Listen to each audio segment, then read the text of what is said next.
আমরা ইতিহাসে কি দেখি? বড় বড় সব সভ্যতা, রোম, মিশর, ব্যাবিলন, সব একসময় কালের গর্ভে হারিয়ে যায়। কিন্তু একটা সভ্যতা এই নিয়মটাকেই যেন বারবার বুড়ো আঙুল দেখিয়ে দিয়েছে। বারবার বিদেশি শক্তির হাতে পরাজিত হয়েও তারা শুধু টিকেই থাকেনি, উল্টো নিজেদের বিজয়ীদেরকেই নিজেদের সংস্কৃতিতে একরকম জয় করে নিয়েছে। চলুন ইরানের সেই অবিশ্বাস্য ক্ষমতার রহস্যটা জানার চেষ্টা করা যাক। আসলে এটাই তো ইতিহাসের নিয়ম, তাই না? বড় বড় সব সাম্রাজ্য একসময় ভেঙে পড়বেই, হারিয়ে যাবে। এটাই হয়ে এসেছে। কিন্তু ইরান যেন এক অবিশ্বাস্য ব্যতিক্রম। বারবার পদানত হয়েও এই সভ্যতা নিজেকে বিস্মৃতির অতলে হারিয়ে যেতে দেয়নি। তাহলে আসল প্রশ্নটা কি? মানে কিভাবে এটা সম্ভব? একটা সভ্যতা বারবার হেরে গিয়েও নিজেদের স্বকীয়তা না হারিয়ে কিভাবে টিকে থাকে? কোন সেই জাদুবল যা দিয়ে তারা প্রতিটা বিজয়কে নিজেদের রঙে রাঙিয়ে নেয়? চলুন এই রহস্যের গভীরে যাওয়া যাক। আচ্ছা, তাহলে ইরানের এই টিকে থাকার গল্পের শুরুটা দেখা যাক।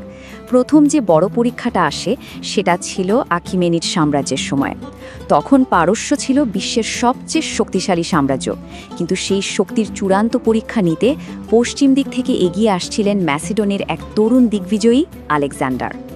সাইরাস দ্য গ্রেটের হাতে গড়া আখিমেনিড সাম্রাজ্য তখন ছিল এক কথায় বিশ্বের সুপার পাওয়ার। বিশাল, সুসংগঠিত আর বিভিন্ন সংস্কৃতির প্রতি তাদের সহনশীলতায় নীতিই কিন্তু ইরানি পরিচয়ের মূল ভিত্তিটা তৈরি করে দিয়েছিল। কিন্তু ম্যাসিডোনের তরুণ রাজা আলেকজান্ডারের আক্রমণটা ছিল একটা প্রলয়ঙ্কারী ঝড়ের মতো।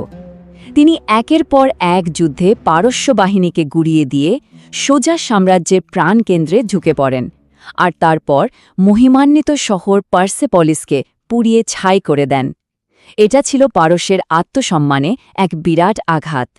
কিন্তু মজার ব্যাপার হলো, ঠিক এখানেই গল্পটা একটা দারুণ মোড় নেয়।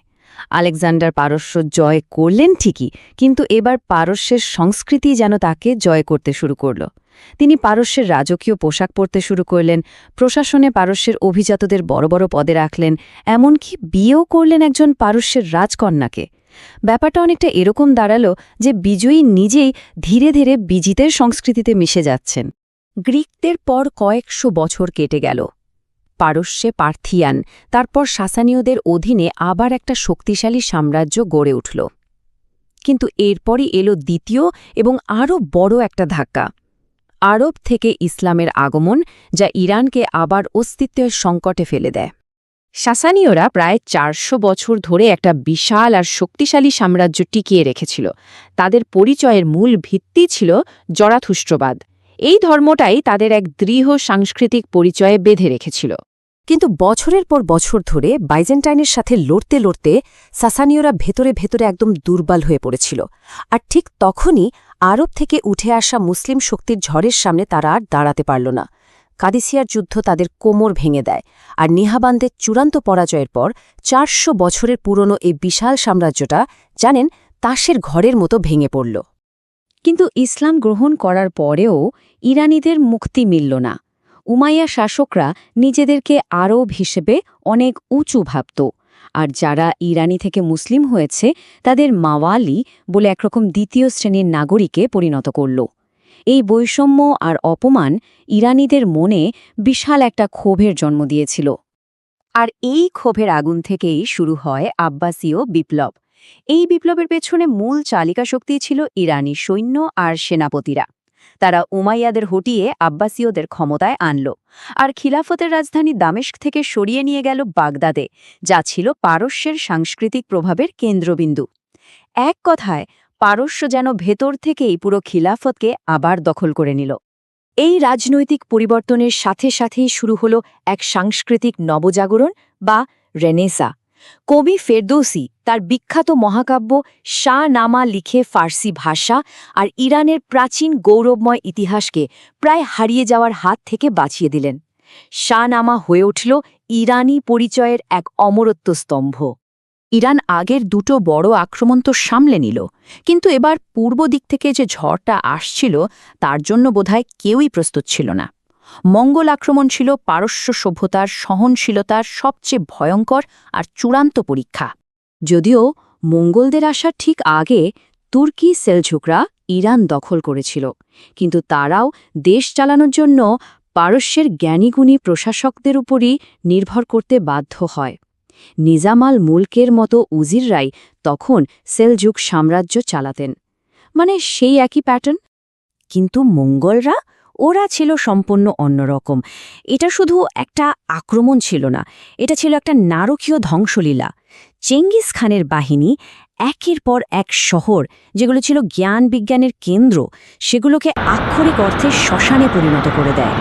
ওরা শুধু লক্ষ লক্ষ মানুষই মারেনি, ইরানের জীবনের মূল উৎস, হাজার বছরের পুরনো সেচ ব্যবস্থা কানাতগুলোকেও নষ্ট করে দেয়।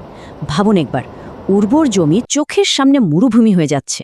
ফলাফল শিউরে ওঠার মতো। মনে করা হয় মঙ্গলদের আক্রমণে ইরানের জনসংখ্যা ৭৫% কমে গিয়েছিল, মানে প্রায় ১,২০,০০,০০০ থেকে কমে মাত্র ৩০ লক্ষে। এটা একটা দেশের জন্য প্রায় মৃত্যুর শামিল, এক ভয়াবহ মানবিক বিপর্যয়। কিন্তু অবিশ্বাস্য হলেও সত্যি, ইরান এখানেও তার সেই পুরনো কৌশলটাই কাজে লাগালো। যে মঙ্গলরা সবকিছু ধ্বংস করে দিয়েছিল, তারাও শেষ পর্যন্ত পারস্যের সংস্কৃতির গভীরতায় ডুবে গেল। মঙ্গল শাসকরা ইসলাম ধর্ম নিল, ফার্সিকে রাজদরবারের ভাষা বানালো, আর পারস্যের শিল্প স্থাপত্যের বড় পৃষ্ঠপোষক হয়ে উঠল। মানে যারা ধ্বংস করতে এসেছিল, তারাই আবার নতুন করে গড়তে শুরু করল।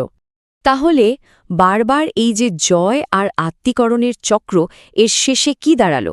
কিভাবে এই ঘটনাগুলো এক অনন্য আর টেকসই ইরানি পরিচয় তৈরি করল? চলুন শেষ পর্বটা দেখে নেই। এই দীর্ঘ ইতিহাসের চূড়ান্ত পরিণতি ঘটায় সাফাভি রাজবংশ। এটা ছিল একটা সম্পূর্ণ দেশীয় ইরানি আন্দোলন। তারাই শিয়া ইসলামকে ইরানের রাষ্ট্রধর্ম হিসেবে প্রতিষ্ঠা করে, আর এই পদক্ষেপটাই ইরানকে তার প্রতিবেশী সুন্নি আরব আর তুর্কি দেশগুলো থেকে একটা আলাদা স্বতন্ত্র পরিচয় দেয়, যে পরিচয়টা আজও ইরানের মূল ভিত্তি। তাহলে যে প্রশ্নটা দিয়ে আমরা শুরু করেছিলাম, তার উত্তরটা কি দাঁড়ালো? ইরানের এই অবিশ্বাস্য টিকে থাকার রহস্যটা আসলে কি? এর উত্তরটা লুকিয়ে আছে এই ৪টে মূল জিনিসের মধ্যে: তাদের অদম্য সংস্কৃতি আর ভাষা, তাদের অসাধারণ প্রশাসনিক দক্ষতা, যে কোনো বিজয়ীকে নিজেদের মধ্যে মিশিয়ে নেয়ার ক্ষমতা, আর সবশেষে ধর্মকে ব্যবহার করে একটা স্বতন্ত্র পরিচয় তৈরি করার কৌশল। ইরানের এই হাজার হাজার বছরের ইতিহাস শেষ পর্যন্ত আমাদের একটা বড় প্রশ্নের সামনে এনে দাঁড় করায়: কোনটা বেশি শক্তিশালী, তলোয়ারের জোর নাকি সংস্কৃতির শক্তি? ইরানের এই দীর্ঘ গল্পটা শুনলে তো মনে হয় উত্তরটা আমাদের সবারই জানা।